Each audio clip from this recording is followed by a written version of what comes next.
सीबीबीकर arts classes में आप सभी का स्वागत है। आज के इस वीडियो में होम साइंस गृह विज्ञान के मोस्ट इंपॉर्टेंट क्वेश्चन कराएंगे और आपको बता दें दीर्घ उत्तरीय जितने भी क्वेश्चन आपके हैं सब इस वीडियो में कवर करने वाले हैं। अगर आप क्वेश्चन तैयार कर लेते हैं तो यहाँ से आपके पेपर में क्वेश्चन जरूर देखने को मिलेगा, क्योंकि मैंने उन सवालों को सिलेक्ट किया है जो पिछले सालों से लगातार पूछे जा रहे हैं। तो चलिए शुरुआत करते हैं। उससे पहले आपको बता दें कि पिछली वीडियो में हम लोगों ने लघु उत्तरीय प्रश्न कवर किए थे, तो आप अगर पिछला वीडियो नहीं देखे हैं तो आप उसे एक बार जरूर देख लीजिए, क्योंकि जो भी इंपॉर्टेंट क्वेश्चन मैंने कराए हैं साथ में तैयार भी करवा दिया है और अच्छे तरीके से मैंने समझाया भी है। ठीक है, तो आज की इस वीडियो में हम लोग बात करेंगे यहाँ से क्वेश्चन जो दीर्घ उत्तरीय प्रश्न है यहाँ से कवर करने वाले हैं। ठीक है, दीर्घ उत्तरीय प्रश्न में जो भी प्रश्न आपके आने वाले हैं वो इसी प्रकार से प्रश्न देखने को मिलेंगे, बस थोड़ा सा हो सकता है पैटर्न चेंज कर दे लेकिन उत्तर वही रहेगा, बस इसीलिए क्वेश्चन को समझने की कोशिश करिएगा। ठीक है, पहला क्वेश्चन देखिए, फैशन के प्रमुख विकास की रूपरेखा दीजिए। यानी जो फैशन है इसकी विकास क्रम, यानी पहले फैशन कैसे होता था, आज की डेट में फैशन कैसे होता है, इन दोनों में क्या अंतर देखने को मिलता है आज की डेट में, वो सब इसमें बताना है, रूपरेखा पूरी तैयार करनी है। इसके बाद ऐसे क्वेश्चन आपको देखने को मिलेगा, फैशन चक्र के विभिन्न स्तर कौन कौन से होते हैं। यानी जो फैशन होता है, फैशन चक्र कैसे चलता है और फिर उसका कौन कौन से स्तर होते हैं। ठीक है, इसके बाद भारत में पोषण संबंधी विभिन्न समस्याएं कौन से हैं उनको बताना है, बहुत बड़ी समस्या है। आगे क्वेश्चन पूछ सकता है, खाद्य गुणवत्ता और खाद्य सुरक्षा का महत्व क्या है। ठीक है, और फिर इसके बाद जो है यहाँ पे क्वेश्चन देखने को मिलेगा, विकास संचार के क्षेत्र में उपयोग होने वाली विभिन्न विधियां कौन कौन सी है और उनका महत्व बताना है। ठीक है, क्वेश्चन नेक्स्ट रहेगा, जनसंपर्क कार्य सिद्धांत क्या है, विस्तार से इसके बारे में लिखिए। इसके बाद क्वेश्चन परंपरागत जो व्यवस्थाएं हैं उनके बारे में क्वेश्चन जो है पूछा जा सकता है आपसे। और फिर इसके बाद क्वेश्चन बनेगा, किस प्रकार का कार्य, व्यवसाय अथवा जीविका का कार्य या चुनाव करते समय किन बातों को ध्यान में रखना चाहिए। ठीक है, इस प्रकार से क्वेश्चन बनेगा। क्वेश्चन नेक्स्ट है, उपभोक्ता के अधिकारों तथा समस्याओं का संक्षिप्त वर्णन कीजिए। इस प्रकार से क्वेश्चन देखने को मिलेगा। नेक्स्ट है, अतिथि प्रबंधन व्यवस्था या गृह व्यवस्था के जो विभाग होते हैं उनकी भूमिका के बारे में बताना है। तो ऐसे ही क्वेश्चन और आगे भी आपको कराएंगे, पहले 10 क्वेश्चन यहाँ पे कवर कर लेते हैं। शुरुआत करेंगे यहाँ पे एक हेडिंग से और यहाँ पे लिखेंगे हेडिंग, फैशन की प्रमुख विकास की रूपरेखा। ध्यान रखिएगा, साथ में आपको याद भी करवाएंगे और आपको अच्छे तरीके से समझा भी देंगे, बस आपको लिखने की जो शैली है वो आपको पता होना चाहिए। क्वेश्चन में सबसे मेन पॉइंट उसका हेडिंग होता है, कोई अंदर इतना डिटेल में पढ़ता नहीं, इस बात को ध्यान रखिएगा। मुझे बहुत अच्छे तरीके से पता है कि बोर्ड की कॉपी कैसे चेक होती है, पिछले 8 सालों से मैं जो है टीचिंग लाइन से जुड़ा हूं, तो मुझे पता है कि कॉपी कैसे अच्छे जो है चेक होती है। तो आप ध्यान रखिएगा, मेन पॉइंट आपका हेडिंग होता है, हेडिंग आप मेन अच्छे से याद रखिएगा। ठीक है, अब इसके बारे में थोड़ा सा लिखेंगे, अब यहाँ से थोड़ा सा कॉन्सेंट्रेट करेंगे और याद करने के समझने की कोशिश करेंगे। ठीक है, देखिए, फैशन एक सामाजिक और सांस्कृतिक प्रक्रिया है, पहला पॉइंट। इसका मतलब क्या है, इसका मतलब है कि जो हमारी संस्कृति है, हर धर्म की अपनी एक संस्कृति होती है और हर धर्म की अपनी एक समाज व्यवस्था होती है और उसके अकॉर्डिंग उनकी अपनी एक फैशन होती है। ठीक है, हिंदू, मुस्लिम, सिख, ईसाई, बौद्ध, जैन, उनकी अपनी संस्कृति होती है और अपने संस्कृति के अनुसार उनका एक फैशन चलता है। अब देखिए आगे, जो समय के साथ बदलती रहती है, यानी जैसे सिंपल भाषा में बताएं आपको, तो जैसे कोई रील्स है, कोई गाना है, कोई वीडियो है, जब वायरल होता है तो वायरल होता है तो कुछ दिन तक है, जैसे महीने भर, 2 महीने, 3 महीने तक चलेगा, 6 महीने तक। इसके बाद जो है वो धीरे धीरे खत्म होने लगता है, बदलता रहता है, फिर नई वीडियो आती है, नए रील्स आ जाते हैं, वो वायरल होते हैं। ऐसे ही फैशन होता है, फैशन जो है मार्केट में आएगा, कुछ दिन तक रहेगा, फिर गायब हो जाता है। ठीक है, इसका विकास विभिन्न ऐतिहासिक, आर्थिक, तकनीकी परिवर्तनों से प्रभावित हुआ है। इसका मतलब ये है कि जो इसका जो विकास क्रम है, जैसे कि अगर 20 साल पहले देखा जाए तो 20 साल पहले क्या शादी में बफर सिस्टम होता था? नहीं होता था। 20 साल पहले क्या शादी में डीजे जाता था? नहीं जाता था। क्यों? क्योंकि उस टाइम पे प्रचलन में ही नहीं था। इसका मतलब ये है कि जो हमारे विकास क्रम है वो ऐतिहासिक रूप में यानी पहले कैसे था, फिर इसके बाद जो है आर्थिक रूप से आज के डेट में देखा जाए तो आज के डेट में व्यवसाय बन चुका है पूरी तरह से। ठीक है, और तकनीकी परिवर्तन हुआ है, धीरे धीरे टेक्नोलॉजी बढ़ रही है उसके अकॉर्डिंग फैशन नए-नए आते रहते हैं, तो ये भी ध्यान रखिएगा। अब यहाँ पे अगर बात करें प्राचीन काल में फैशन कैसे था, तो कैसे था उसके बारे में बताना है। यहाँ पे प्राचीन काल की बात करें 3000 ईसा पूर्व से लेकर 500 ईस्वी तक देखा जाए, उस टाइम पे कैसा था। आपको बता दें कि अगर आपको डेट नहीं याद होगा तो घबराने वाली बात नहीं है, आपको टेंशन लेने वाली बात नहीं है, इसको याद मत करिएगा, ठीक है। 3000 से 5000 ईसा पूर्व मतलब ईस्वी तक अगर आपको पता है तो अच्छी बात, नहीं पता है तो प्राचीन काल तो आपको पता होना चाहिए, ठीक है। अब इसमें लिखेंगे क्या, प्राचीन काल में कपड़े प्राकृतिक तत्वों जैसे पत्तियों, चमड़े, ऊन से बनाए जाते थे। यानी जो कपड़े होते थे उस टाइम पे प्राकृतिक पहले जो जो है जो वस्त्र होते थे वो पेड़ों के छाल, पेड़ों के जो पत्ते होते थे उसको पत्ते को बनाकर फिर लोग पहनते थे। चमड़े होते जानवरों को जो चमड़े होते थे उनको जो है उनके खाल को पहनते थे। ऊन से जो वस्त्र बनाए जाते थे उनको पहनते थे लोग। भारत में कपास की खेती बहुत पहले से शुरू हो गई थी जिससे सूती वस्त्र बनने लगे थे। मिस्र, यूनान, भारत में रंगीन और कढ़ाई वाले वस्त्र भी प्रचलित होते थे। तो यहाँ पे क्या लिखेंगे, पहले पॉइंट लिखेंगे प्राचीन काल में कि पहले मानव प्राकृतिक जो तत्व होते थे जैसे पेड़ों से पत्ते, उनके छाल या जानवरों के खाल या फिर जो है उनसे बने जो वस्त्र होते थे उनको पहले इस्तेमाल करते थे। इसके बाद धीरे धीरे और विकास हुआ तो मानव जो है कपास की खेती करना शुरू किया, फिर इसके बाद कपास से कपड़ा बनाना शुरू किया। फिर और आगे थोड़ा प्रचलन हुआ तो मिस्र, यूनान, भारत जैसे देशों में रंगीन कपड़े भी और वस्त्र में कढ़ाई करने के जो प्रचलन वो शुरू हुआ धीरे धीरे, ठीक है। इसके बारे में लिख सकते हैं। फिर इसके बाद यहाँ पे लिखेंगे मध्यकाल। मध्यकाल में शुरुआत होती है 500 से 1500 ईस्वी तक। इसमें देखिए इस युग में वस्त्रों पर जो राजाओं और सामंतों का प्रभाव पड़ा। नहीं, जो वस्त्र होता था इस पे जो राजा होते थे और जो सामंत होते थे उनका प्रभाव बढ़ा। मतलब ये है कि राजा महाराजा जो थे बड़े भारी भरकम वस्त्र पहनते, जैसे शेरवानी होती है ना उस टाइम पे।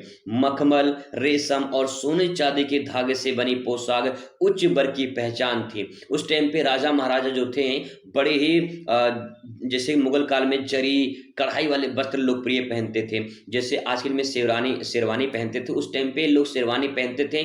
बड़े भारी भरकम होते थे वस्त्र और उसमें सोने चांदी और जो है उसमें विभिन्न प्रकार की जरी कढ़ाई सब अच्छे से उसमें किया जाता था ताकि वो राजा लगे। इस प्रकार से कढ़ाई वस्त्र का निर्माण किया जाता था, ठीक है। तो आप इसके बारे में मध्यकाल में लिख सकते हैं, अच्छे से, कोई दिक्कत नहीं है।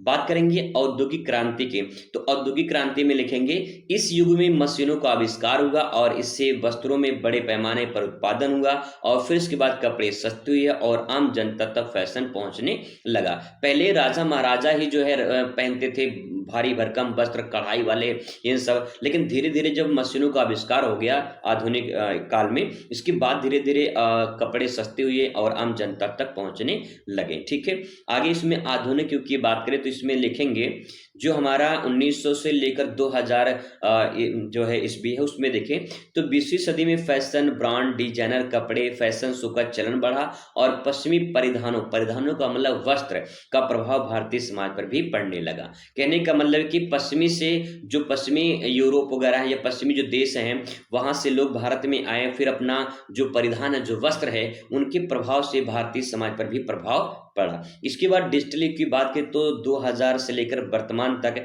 यहाँ पे आपको देखने को मिलेगा कि आज के डेट में सोशल मीडिया, ऑनलाइन स्टोर्स हैं, डिजिटल मार्केटिंग है, इससे संचालित होते हैं और तेज फैशन, फास्ट फैशन जो है, इको फ्रेंडली फैशन जो है उत्पन्न हो रहा है, यानी बढ़ रहा है। कहने का मतलब कि फैशन बहुत तेज से बढ़ रहा है।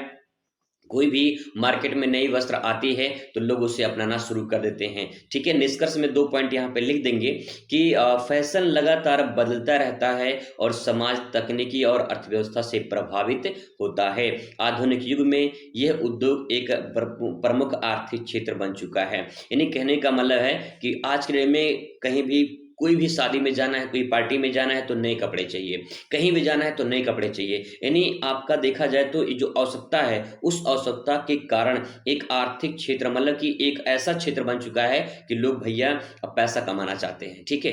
और कपड़ों का दाम देखते हैं कितनी आसमान पे पहुंच चुका है, ठीक है। आगे देखिए नेक्स्ट पॉइंट, यहाँ पे नेक्स्ट क्वेश्चन आपके सामने है, फैशन चक्र के विभिन्न स्तरों का विस्तार से वर्णन कीजिए। तो जो फैशन चक्र है उसके बारे में बताना है। कैसे देखिए फैशन चक्र यानी फैशन साइकिल की बात करें तो फैशन चक्र जीवन को दर्शाता है, जीवन चक्र को दर्शाता है। इसका मतलब क्या है? इसका मतलब है जिसमें नया स्टाइल आता है और लोकप्रिय रहता है और फिर गायब हो जाता है, ये फैशन चक्र है। इसको आप चक्र में बना सकते हैं, जैसे कोई नया नया फैशन आया, ठीक है, कोई नया नया फैशन आया तो फैशन कब तक रहेगा? कुछ दिन तक चलेगा, कुछ दिन तक वो चलेगा, ठीक है, कुछ दिन तक चलेगा। फिर इसके बाद जो है एक दिन ऐसा सिचुएशन आएगा कि वो जो है फिर से गायब हो जाएगा। जब वो गायब हो जाएगा तो फिर नया मार्केट में आएगा। इस प्रकार से चलता रहता है। नया फैशन आएगा, कुछ दिन चलेगा, फिर गायब हो जाएगा, फिर नया आएगा, फिर गायब हो, कुछ दिन चलेगा, फिर गायब हो जाएगा।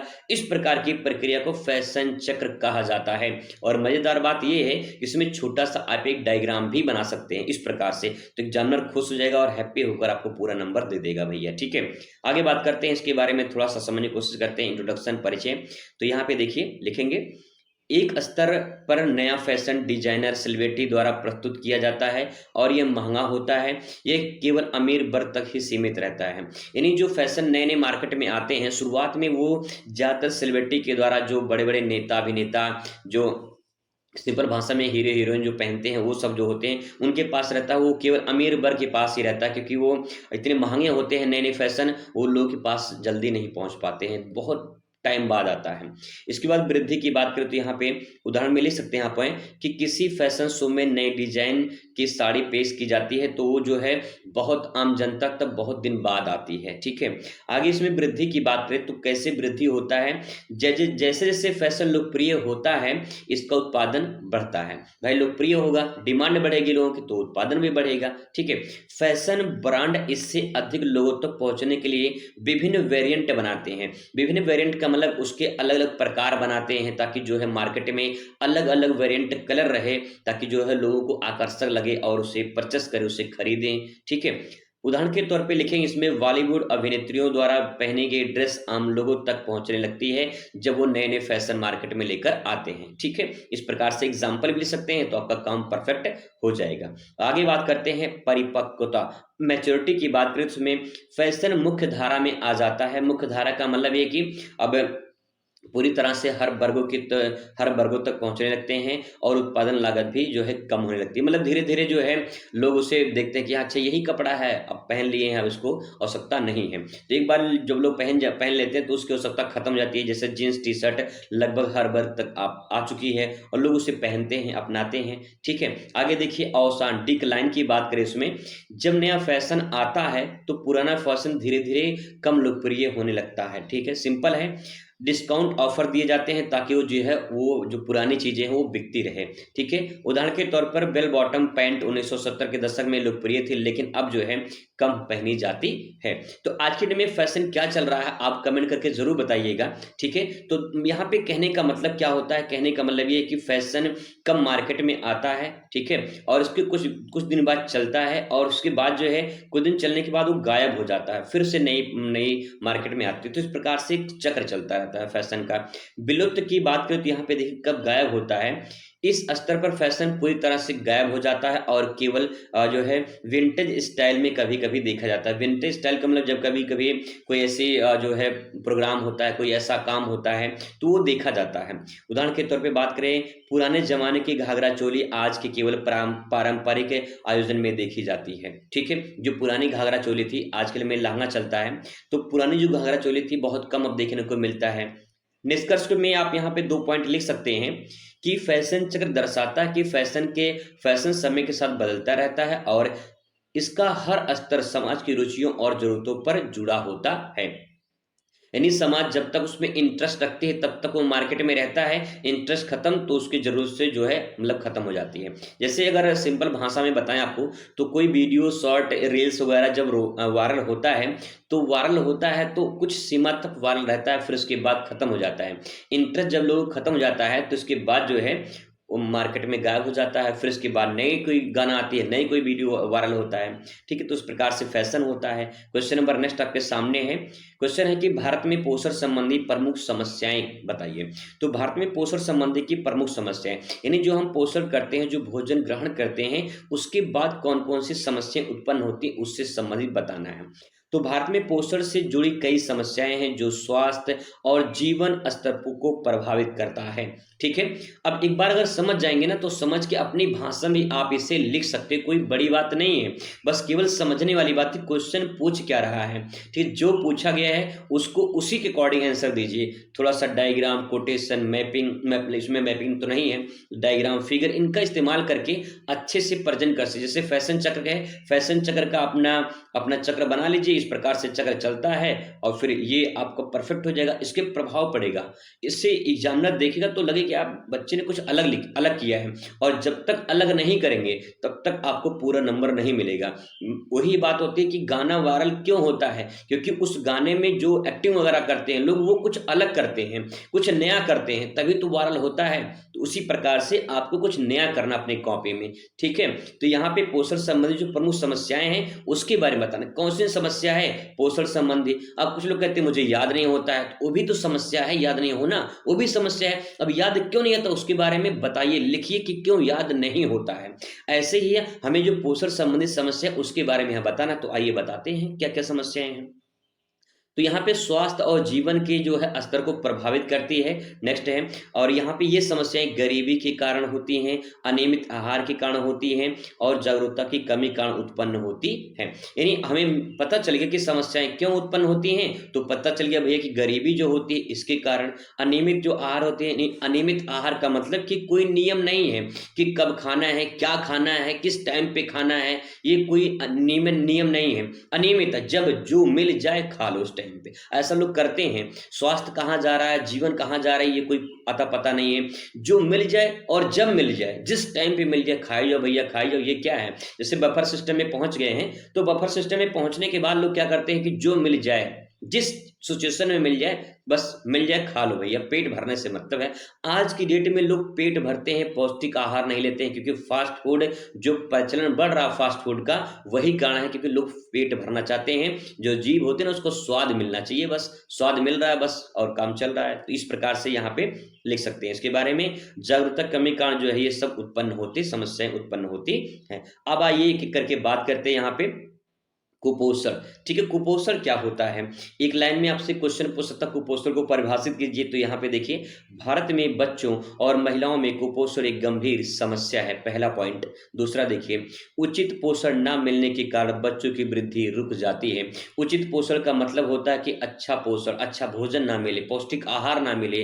तो जब पौष्टिक आहार नहीं मिलेगा, अच्छा भोजन नहीं मिलेगा, संतुलित आहार नहीं मिलेगा, तो बच्चे की तबीयत खराब नहीं होगी। तो क्या होगा, आज के दिन में ज्यादातर छोटे छोटे बच्चे चिप्स, कुरकुरे, ये सब ज्यादा खाते हैं, जो आपका मिलता है 5 रुपए का, है ना। तो ये सब जो खाते हैं तो उसके कारण जो है उनमें जो ग्रोथ होता है, वो वृद्धि जो होती है वो रुक जाती है। ठीक है, क्योंकि उन्हें पौष्टिक आहार नहीं मिल पा रहा है। ज्यादातर बाजारी सामान ज्यादा खाना पसंद करते हैं। आप में से बहुत सारे गर्ल्स होती हैं जो जिनको चाट, चाउमीन, बर्गर, पिज्जा, उल्की फुल्की ये सब पसंद होता है।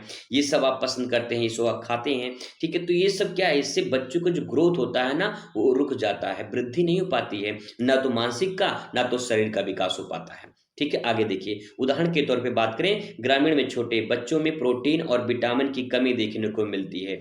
ज्यादातर बच्चे क्या होते हैं, छोटे बच्चे हैं, उनको जो मिलेगा वही खाएंगे, बच्चे बच्चे हैं भाई, उनको जो मिलेगा वही खाएंगे, इसीलिए उनको पौष्टिक आहार नहीं मिल पाता, प्रोटीन विटामिन अच्छे से नहीं मिल पाती है, जिसके कारण जो है कुपोषण से ग्रसित हो जाते हैं। ठीक है, इसके बारे में लिख सकते हैं, कोई दिक्कत तो नहीं होगा। आगे बात करते हैं, नेक्स्ट क्वेश्चन देखिए, मतलब नेक्स्ट पॉइंट देखिए, मोटापा और अस्वास्थ्यकर आहार।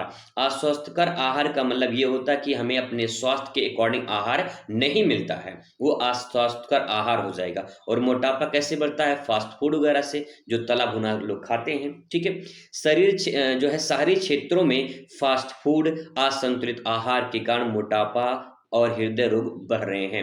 तो देखिए, यहाँ पे सिंपल भाषा में बताया गया कि मोटापा किसके कारण बढ़ता है, असंतुलित आहार। असंतुलित आहार का मतलब कि आपका आहार जो है सही नहीं है, आपके शरीर के अकॉर्डिंग नहीं है, संतुलित नहीं है। और फास्ट फूड, चाट, चाउमीन, फुल्की, पिज्जा, बर्गर, ये सब, मोमोज, ये सब जो है आपके फास्ट फूड जो आपके मोटापा को बढ़ाते हैं, तला भुना चीज। ठीक है, उदाहरण के तौर पे बात करें, अधिक तले भुने भोजन सेवन से डायबिटीज और उच्च रक्तचाप आपका समस्या बढ़ती है।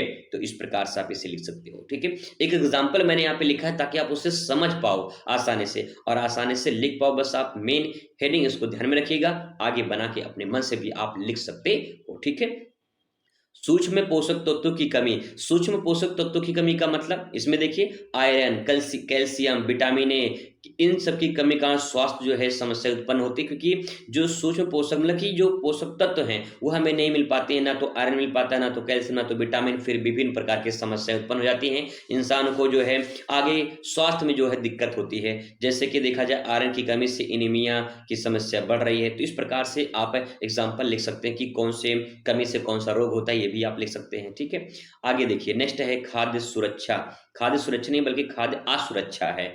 ग्रामीण और शहरी, गरीब और ग्रामीण इलाकों में लोगों को पर्याप्त पोषण नहीं मिल पाता है, ठीक है। और यहाँ पे अब जो नहीं मिल पाता तो उसके पीछे रीजन क्या है? रीजन बहुत सारे हैं। गरीब परिवारों को असंतुलित आहार प्राप्त नहीं हो पाता, जिससे कुपोषण जो है बढ़ता है, ठीक है। इसके बारे में लिख सकते हैं। और फिर इसके बाद नेक्स्ट पॉइंट रहेगा अपमिश्रण। अपमिश्रण का मतलब ये है कि खाद्य पदार्थों में हानिकारक मिलावट होने से स्वास्थ्य पर नकारात्मक प्रभाव जो है पड़ रहा है। जैसे दूध में मिलावट करते हैं लोग, और बहुत सारे ऐसे सिचुएशन आप देखेंगे जब त्योहार जैसे दिवाली है, होली है। इस होली और दिवाली में बहुत सारे मिष्ठान जो बनाए जाते हैं, बहुत आपको देखने को मिले कि इसमें कई प्रकार के लोग जो है मिलावट मिला देते हैं, ठीक है। और उससे लोगों का स्वास्थ्य के बारे में चिंता नहीं होती कि उनके ऊपर क्या प्रभाव पड़ेगा, लेकिन उनको पैसा कमाने से मतलब है, ठीक है। कभी भी अगर आप जैसे आप किसी दुकान पे जाइए सामान खरीदने के लिए, मान लीजिए आप सब्जी खरीद रहे हैं, कभी सब्जी वाला ये नहीं कहेगा सब्जी बासी है या सब्जी 2 दिन पुराना है। वो कहेगा मैडम ये ताजा है, नंबर 1 का भी देखिए अभी ताजा लेकर आए हैं। वो यही कहेगा। वो कभी ये नहीं कहेगा ये 2 दिन पुराना है या बासी है, इसको मत खरीद, कभी नहीं कहेगा। वो ताजा बेचेगा क्योंकि उसको बेचना है, उसको पैसा कमाना है। आपके स्वास्थ्य से किसी कोई लेना देना नहीं, ये बात ध्यान रखिएगा। अगर लेना देना होता तो कोई फास्ट फूड जो है, जो लोग इतना सेवन करते हैं ना, उतना ज़्यादा सेवन नहीं करते। तो उसको ध्यान रखिएगा। आपकी लाइफ में, आपके जीवन में क्या प्रभाव पड़ता है, कितना प्रभाव पड़ता है, इसको किसी से कोई मतलब नहीं है। मतलब है सिर्फ आपको, और आप भी नहीं सोचते हैं कि हमारे स्वास्थ्य पर क्या प्रभाव पड़ेगा। वो बाद में पता चलता जब इंसान को समस्याएं उत्पन्न हो जाती हैं, ठीक है। उसका ध्यान रखिएगा, अच्छे से उसको लिख सकते हैं। समाधान की बात करें, इसमें समाधान क्या है? संतुलित आहार के प्रति जागरूकता को बढ़ाना। ये संतुलित आहार लोगों को बताना चाहिए कि संतुलित आहार लेना चाहिए, जो हमारे शरीर के लिए, स्वास्थ्य के लिए अच्छा हो, उसका भोजन हमें, वो ऐसा भोजन ग्रहण करना चाहिए, ठीक है। नेक्स्ट है सरकारी पोषण योजनाओं की प्रभावी रूप से लागू करना। जो सरकारी पोषण योजनाएं हैं कि सरकार के द्वारा योजनाएं जो चलाई जाती हैं पोषण संबंधी, वो योजनाएं प्रभावी रूप से लागू हो और उसको पालन करना चाहिए। नेक्स्ट है स्वास्थ्य और पोषण शिक्षा बढ़ावा देना। स्वास्थ्य और पोषण से संबंधित शिक्षा बहुत कम लोग को मिल पाती है। आप होम साइंस पढ़ रहे हो, आप ये सब पढ़ते हो, ये सब पढ़ने के बावजूद भी आप वही करोगे जो पहले करते आ रहे हो, यानी चाट, चाउमीन, फुल्का नहीं फुल्की, पिज्जा, बर्गर, ये सब आप खाओगे। आप वही करोगे जो आप करते आ रहे हो, क्योंकि कोई बदलाव नहीं हो, क्योंकि जीभ जो है ना उसको स्वाद मिल गया है और स्वाद मिलना चाहिए। जब तक स्वाद नहीं मिलेगा तब तक वो बार बार कहेगा कि चाट खाना है, चाउमीन खाना है, बर्गर खाना है, पिज्जा खानी है, ये सब बार बार हिट करता है, ठीक है। तो आप ध्यान रखिएगा। निष्कर्ष में लिखेंगे भारत में पोषण की समस्याएं गंभीर समस्या है और इनके समाधान के लिए सरकार, समाज और व्यक्तिगत रूप से प्रयास करने चाहिए। सरकार को भी आगे आना चाहिए, पूरे समाज को भी ध्यान में रखना चाहिए और व्यक्तिगत अपने आप को सोचना चाहिए कि जो हम ग्रहण कर रहे हैं क्या हमारे लिए उचित होगा या नहीं। अगर उचित है तो आप उस दिन से व्यक्ति अगर समझ जाएंगे तो समाज समझ जाएगा तो सरकार तो काम कर ही रही है, ठीक है भैया। चलिए आगे बात करते हैं क्वेश्चन नेक्स्ट, खाद्य गुणवत्ता और खाद्य सुरक्षा का महत्व क्या है। तो आइए इसके बारे में बात करते हैं, थोड़ा सा इसके बारे में लिखेंगे। खाद्य गुणवत्ता और खाद्य सुरक्षा का सीधा संबंध हमारे स्वास्थ्य से है, ठीक है। तो जो संबंध हमारा भैया वो किससे? स्वास्थ्य से। हमारा स्वास्थ्य ये इंपॉर्टेंट है। शुद्ध, सुरक्षित और पोषण युक्त भोजन का सेवन करने से बीमारियों से बचा जा सकता है। स्पष्ट रूप में लिखा है, शुद्ध भोजन करिए, सुरक्षित भोजन, पोषण युक्त होना चाहिए। ऐसा भोजन आपके स्वास्थ्य को जो है मतलब कि आपको स्वास्थ्य को बनाए रखेगा, आपको बीमारी से बचाए रखेगा, ठीक है। अब आइए बात करते हैं इसके बारे में, खाद्य गुणवत्ता क्या होती है। फूड क्वालिटी के बारे में बात करें तो देखिए, खाद्य गुणवत्ता के मतलब ये है कि भोजन में आवश्यक पोषक तत्व तो सही मात्रा में मौजूद हो, पहला पॉइंट। ठीक है, वह ताजा, स्वादिष्ट और स्वास्थ्यवर्धक हो। सिंपल भाषा लिखा, कोई बड़ी बात नहीं है। खाद्य गुणवत्ता का मतलब जो हम भोजन खाते हैं, ऐसे भी समझ ले, अपनी भाषा में समझिए, जो हम भोजन खाते हैं उसमें पोषक तत्व मिलना होना चाहिए, यानी आयरन विटामिन की जो मात्रा वो होनी चाहिए उसमें, और जो है वो ताज़ा होना चाहिए, स्वादिष्ट होना चाहिए, भाई उसमें स्वाद भी तो मिलना चाहिए, और सबसे बड़ी बात ताज़ा होना चाहिए। ठीक है, और स्वास्थ्यवर्धक मतलब स्वास्थ्य के लिए अच्छा होना चाहिए। ऐसा नहीं कि जो है आप तला भुना चीज़ खाइए और कहिए कि हमारे हमको तो पोषक तत्व तो मिल रहा है, हमको बढ़िया स्वाद मिल रहा है और हमारे जो है स्वास्थ्य के लिए अच्छा होगा, तो ये गलत है, फिर तो गलत हो जाएगा भैया। ठीक है, इसको ध्यान रखेंगे। आगे बात करते हैं इसका महत्व क्या है। तो देखिए, महत्व की बात करें तो स्वास्थ्य का संरक्षण, मतलब कि हमें स्वास्थ्य का संरक्षण करना चाहिए, नहीं अच्छा भोजन शरीर को ऊर्जा और पोषण प्रदान करता है, इसीलिए हमें स्वास्थ्य का संरक्षण करना चाहिए। नेक्स्ट है रोग प्रतिरोधक क्षमता। रोग प्रतिरोधक क्षमता का मतलब शुद्ध भोजन शरीर की प्रतिरक्षा प्रणाली को मजबूत बनाता है, यानी हम अगर जो है स्वस्थ भोजन मतलब कि अच्छा भोजन, शुद्ध भोजन ग्रहण करेंगे तो हमारा जो शरीर है ये हमारे रोग प्रतिरोध यानी रोगों से लड़ने की क्षमता को बढ़ाता है। ठीक है, अगर आपका स्वास्थ्य नहीं अच्छा रहेगा तो बीमारी और ग्रहण मतलब और जाके घेर लेगी और फिर इंसान और ग्रसित हो जाता है बीमारी से। ठीक है, तो इसका ध्यान रखिएगा। आगे है बाजार मूल्य। बाजार मूल्य का मतलब है कि उच्च गुणवत्ता वाला भोजन अधिक महंगा और विश्वसनीय होता है। जैसे अगर आप कभी सेब वगैरह खरीदे होंगे तो दुकान पे जाएंगे, जो ठेले वाला होते हैं वो 2-3 प्रकार के सेब रखे रहते हैं। वो बोलते हैं कि एक 80 रुपये किलो है, मान लेते हैं कि एग्जाम्पल में लेते हैं, एक 100 रुपये किलो है। तो लोग क्या करते हैं, 100 वाला बहुत कम खरीदते हैं, 80 वाला ज़्यादा खरीदते हैं क्योंकि सस्ता रहता है। लेकिन ये नहीं सोचते हैं कि 80 वाला कम 80 वाला में क्या क्वालिटी है और 100 वाले में क्या क्वालिटी है। तो कुछ ना कुछ तो अंतर हुआ तभी तो वो बेच रहा है। तो इसका मतलब ये है कि जो महंगे होते हैं वो विश्वसनीय और मतलब विश्वसनीय बहुत आपको देखने को मिलेगा कि उच्च गुणवत्ता वाले होते हैं, उस अच्छा होता है लेकिन बहुत कम लोग उसका यूज कर पाते हैं। उदाहरण के तौर पे बात करें, ताजे फल सब्जियां अच्छी गुणवत्ता वाले खाद्य पदार्थों को उदाहरण में माने जाते हैं, लिख सकते हैं इसको। अब बात करते हैं फूड सेफ्टी के बारे में। तो खाद्य सुरक्षा क्या होती है इसके बारे में, तो देखिए, खाद्य सुरक्षा का अर्थ है भोजन हानिकारक तत्वों से मुक्त होना और उसे सुरक्षित तरीके से संग्रहित तैयार करना खाद्य सुरक्षा कहलाता है।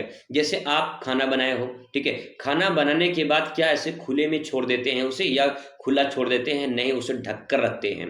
दूसरी बात ये है, अगर मान लीजिए रात में खाना बच गया तो लोग उसको फ्रिज में रख देते हैं, ठीक है, जिससे हम खाद्य की सुरक्षा कर सकें, उसे बचा सके, उसका संग्रहित कर सके, उसे सुरक्षित कर सके। तो खाद्य सुरक्षा का मतलब ये है कि जो हमारे पास भोजन सामग्री है उसका संरक्षण करना है, उसे सुरक्षित रखना है, वो खराब ना हो। ठीक है, इसलिए हमें बचा कर रखना है, वो खाद्य सुरक्षा फूड सेफ्टी हो जाएगा। आगे महत्व की बात करें, इसमें महत्व में लिखेंगे रोग की रोकथाम। दूषित भोजन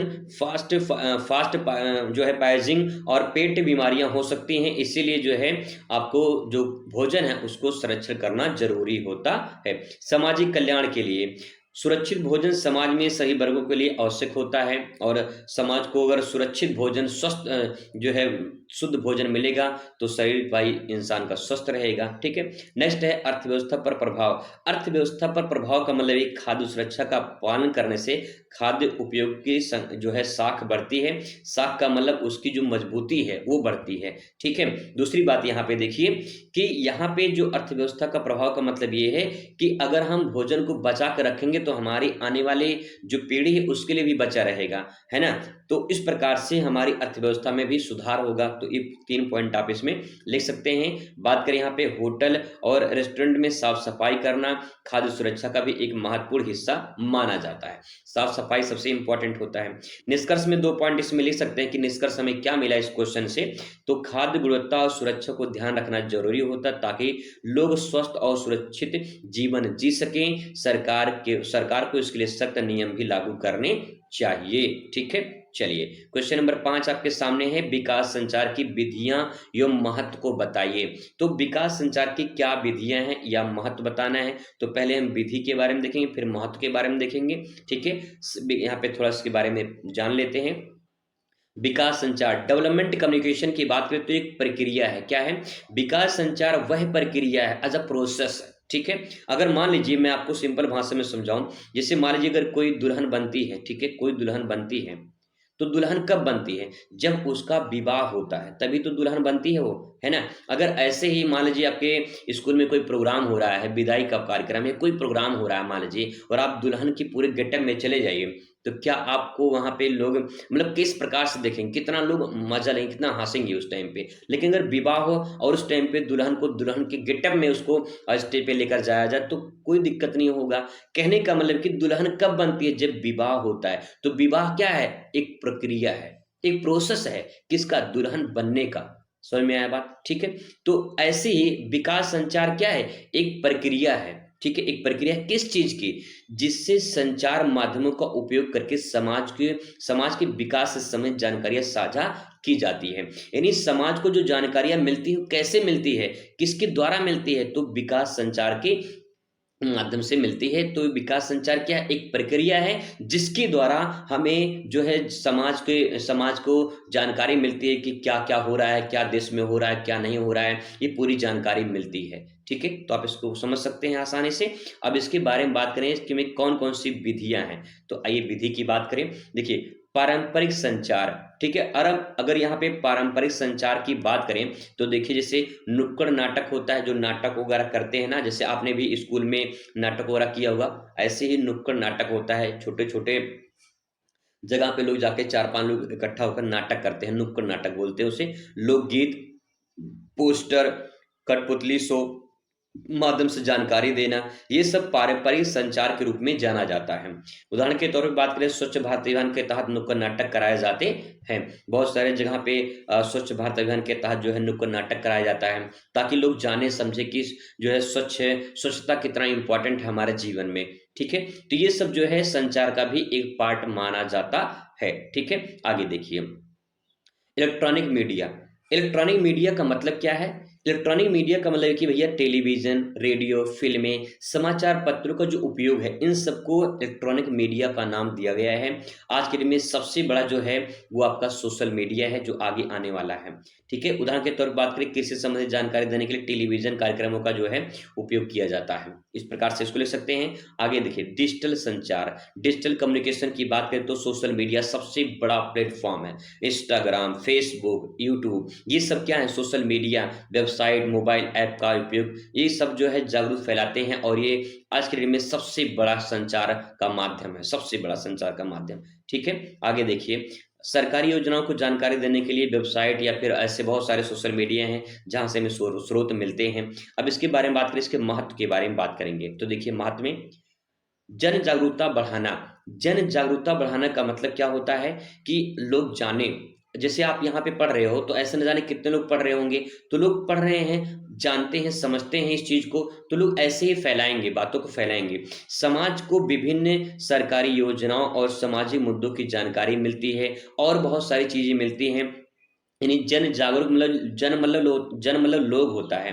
ठीक है, लोग क्या होंगे? जागरूक होंगे, लोग जानेंगे क्या सही है क्या गलत है। जैसे आप पढ़ रहे हो, तो आपको पता होगा कि आप जो पढ़ रहे हो कि वो ऐसे बहुत सारे लोग पढ़ाने वाले हैं, आपको कहाँ समझ में आता है, कहाँ अच्छा लगता है, आप वहाँ पे पढ़ोगे। ठीक है, तो आपको जागरूकता होगी तभी तो। नेक्स्ट है साक्षरता और शिक्षा। इसका महत्व ये है कि हमें साक्षरता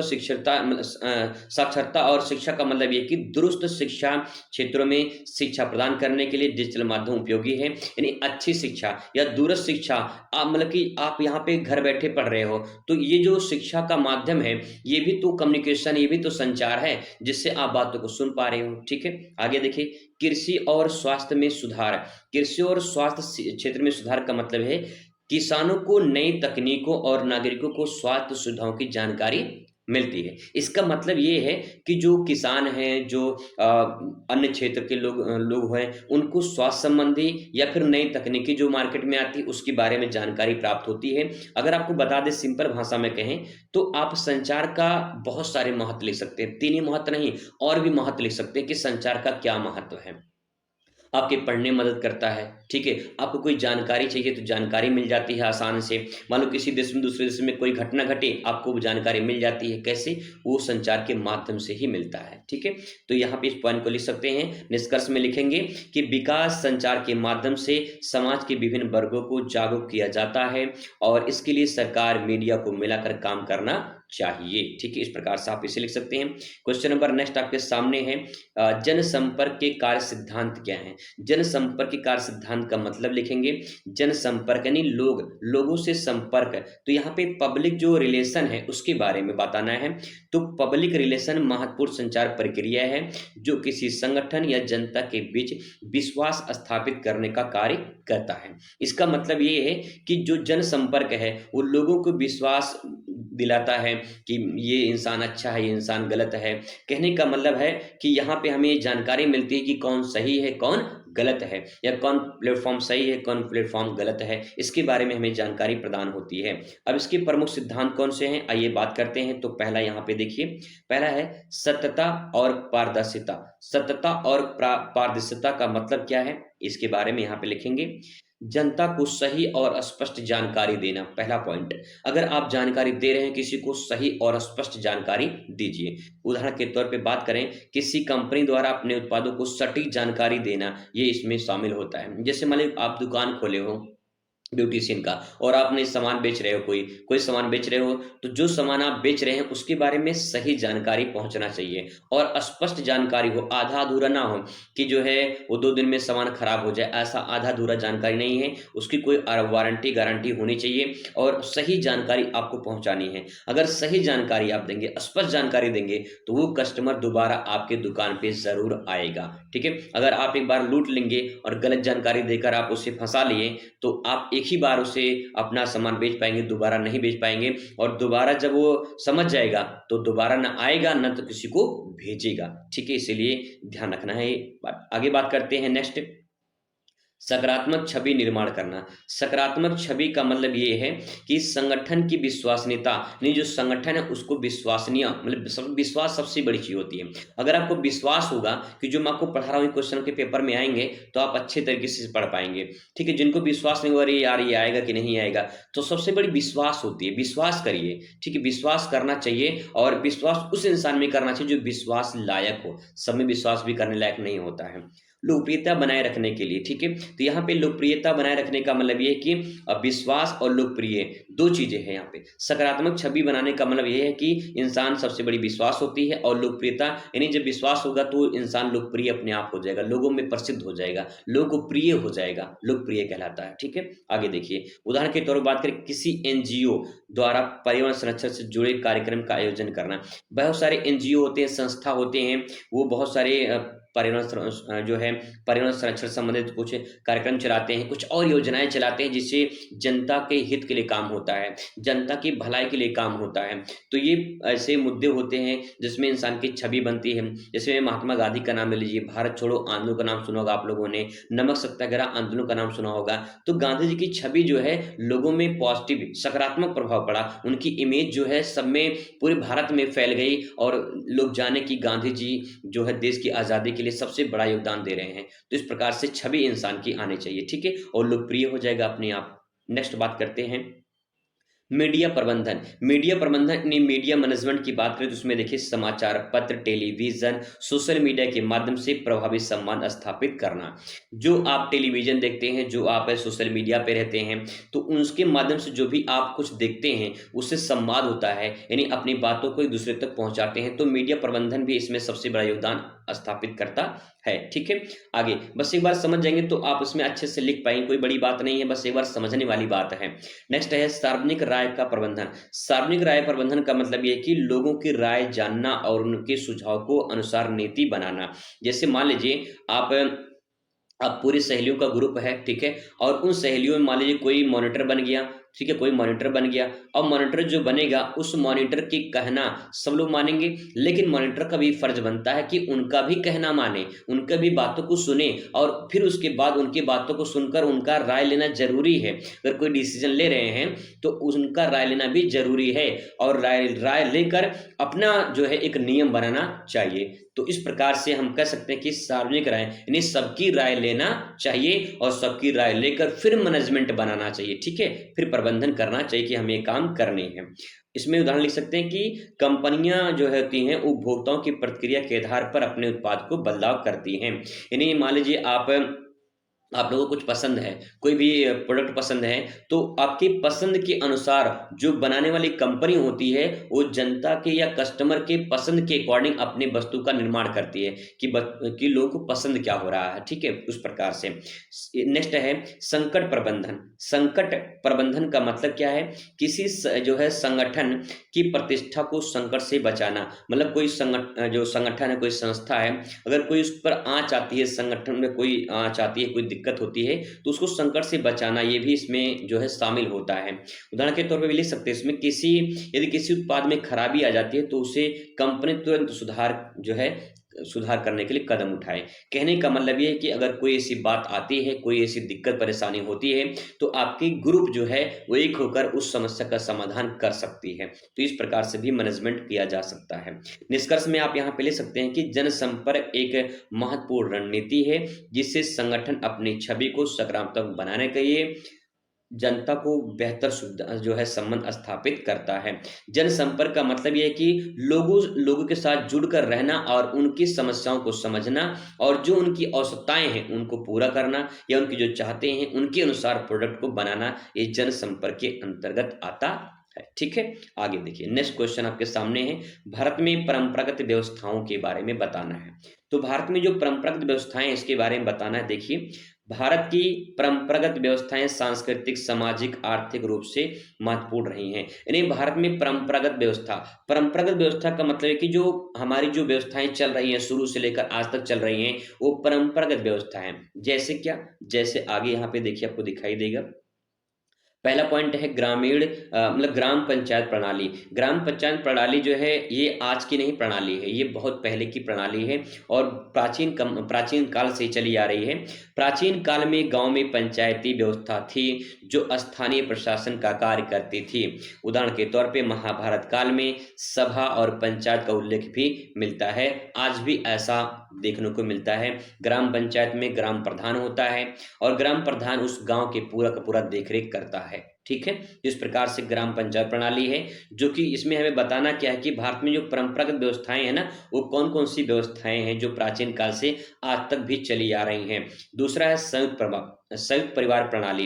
ये पहले भी देखने को मिलता था, आज भी गांव में देखने को मिलता है संयुक्त परिवार प्रणाली। यानी जो है भारतीय समाज में एक ही परिवार के कई पीढ़ियां एक साथ रहना, ये भी अपने आप में एक परंपरा है जो आज से नहीं सदियों से चली आ रही है, ठीक है। उदाहरण के तौर पे ग्रामीण क्षेत्र में आज भी संयुक्त परिवार देखने को मिलता है, ठीक है।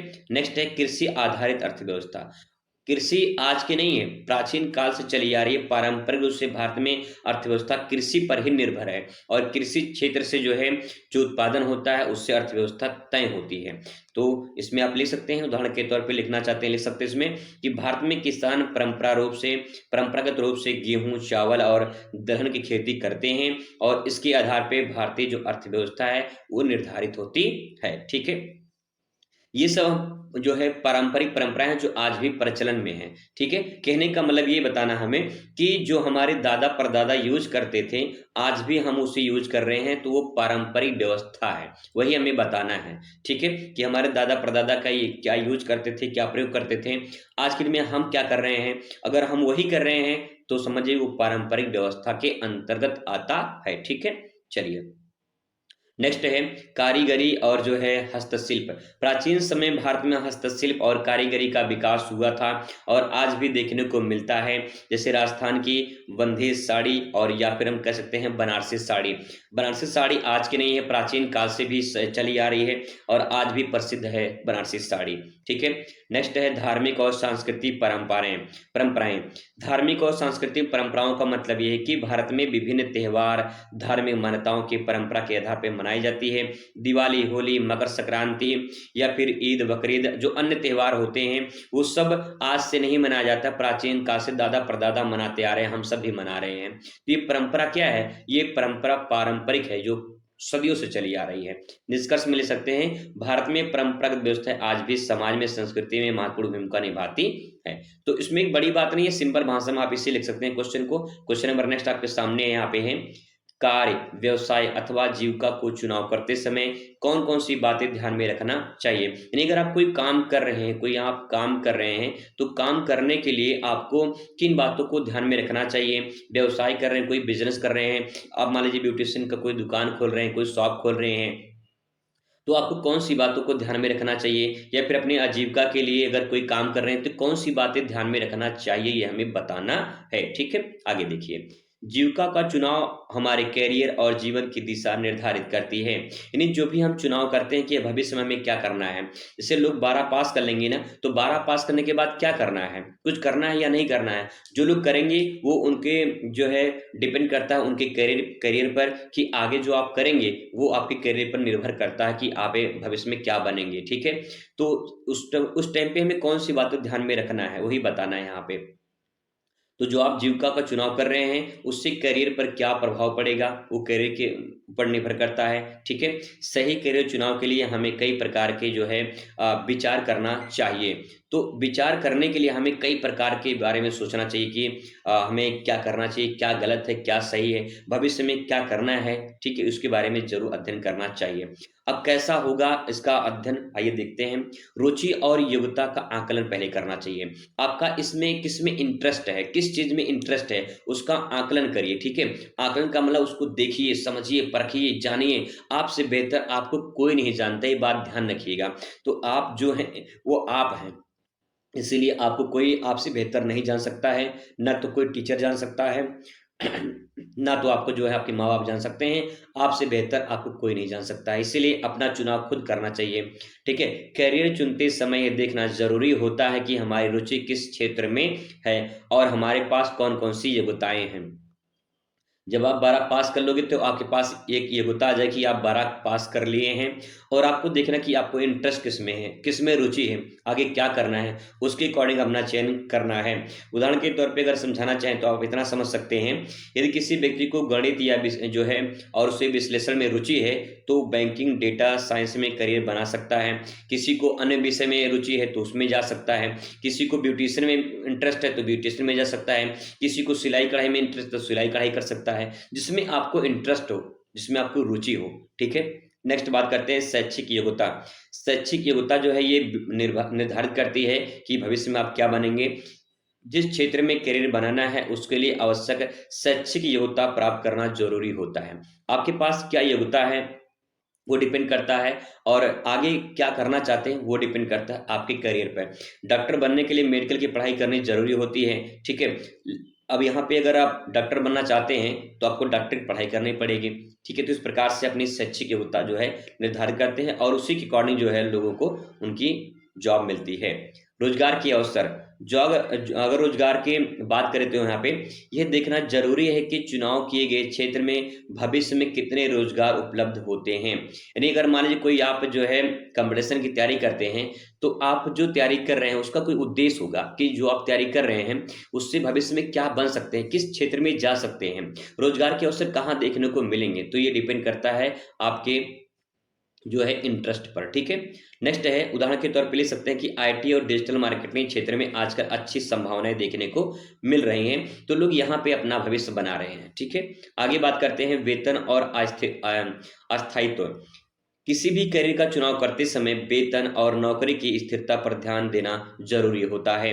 उदाहरण के तौर पे बात करें तो सरकारी नौकरियां स्थायित्व के लिए जानी जाती हैं, जबकि स्टार्टअप अधिक जोखिम होता है। स्टार्टअप का मतलब ये होता है कोई आप मान लीजिए आप कोई शॉप खोलना चाहते हैं, कोई बिज़नेस करना चाहते हो, तो आप जब बिज़नेस करोगे तो उसमें जोखिम भरा होता है कि चलेगा कि नहीं चलेगा, ठीक है? अगर चल गया तो बहुत अच्छी बात है, नहीं चलेगा तो भी दिक्कत हो जाएगी। एक जोखिम भरा होता है कि चलेगा कि नहीं चलेगा, लेकिन अगर जो है सरकारी जॉब मिल जाती है तो आपका निर्धारित हो जाता है कि भैया आपको इतना वेतन मिलेगा, ठीक है? उसके अकॉर्डिंग। नेक्स्ट है 5वां नंबर देखिए आपके यहाँ पे है कार्य संतुलन और जीवन शैली। कार्य संतुलन जीवन शैली का मतलब ये है कि ऐसा करियर चुनना चाहिए जिससे व्यक्तिगत जीवन को प्रभावित ना करे।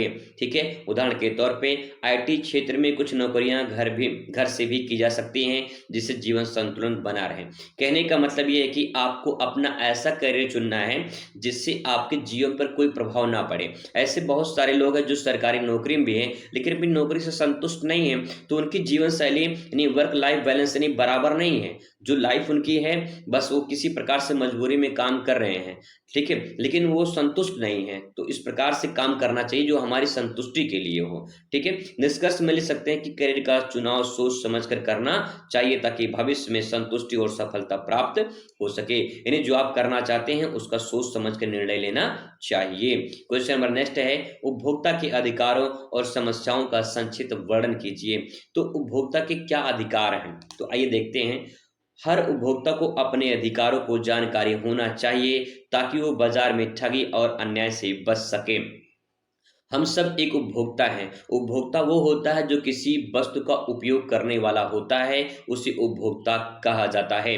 और हमारे कुछ अधिकार होते हैं। अधिकार का मतलब ये है कि जैसे मान लीजिए आप कोई सामान खरीदने गए हो तो आप उस सामान के बारे में आपको जानकारी होना चाहिए, और जानकारी नहीं है तो दुकानदार आपको उसके वस्तु के बारे में जानकारी दे, और सही जानकारी, ऐसा नहीं गलत जानकारी दे। हालांकि ऐसा देखा जाता है कि हर दुकानदार अपनी सामान की बड़ाई करता है, कभी भी ये नहीं कहेगा कि मैडम जी ये देखिए लहंगा बहुत अच्छा है, या जो है कभी नहीं कहेगा कि मैडम जी देखिए लहंगा जो है खराब हो चुका है, इसको मत लीजिए, ये वाला लहंगा अच्छा है, कभी नहीं कहेगा। वो खराब से खराब ही चीज बेचने की कोशिश करेगा।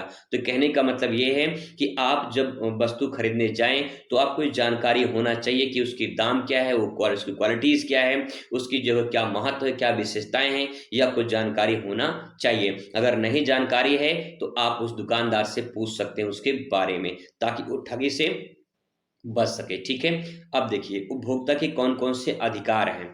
तो यहाँ पे कंज्यूमर राइट्स, उपभोक्ता के अधिकार, पहला है सुरक्षा का अधिकार, राइट टू सेफ्टी।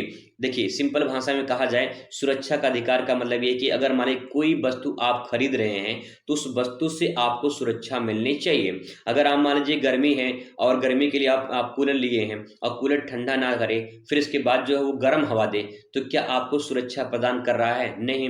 इसका मतलब ये है कि उसकी सुरक्षा, जो वस्तु आप खरीद रहे हैं वो आपको सुरक्षा प्रदान करे, हमारा सुरक्षा का अधिकार होता है। ठीक है, उपभोक्ता जो वस्तु खरीद रहा है उसको सुरक्षा का अधिकार होना चाहिए और उसका अधिकार है। ठीक है, उपभोक्ता को सुरक्षित और मानक गुणवत्ता वाले उत्पाद मिलने चाहिए। मिलावटी खाद्य पदार्थों की बिक्री रोकने के लिए सरकार खाद्य सुरक्षा मानक लागू करती है। उदाहरण के तौर पे समझ सकते हैं, इसे लिख भी सकते हैं। सिंपल भाषा में अगर आप लिखना है तो लिख सकते हैं कि कोई वस्तु जब हम खरीदते हैं तो उस वस्तु से हमें सुरक्षा मिलनी चाहिए, पहला पॉइंट। ठीक है, आगे देखिए। नेक्स्ट है जानकारी, जानकारी का अधिकार। जानकारी का अधिकार का मतलब ये कि हमें जानकारी होना चाहिए उस वस्तु के बारे में।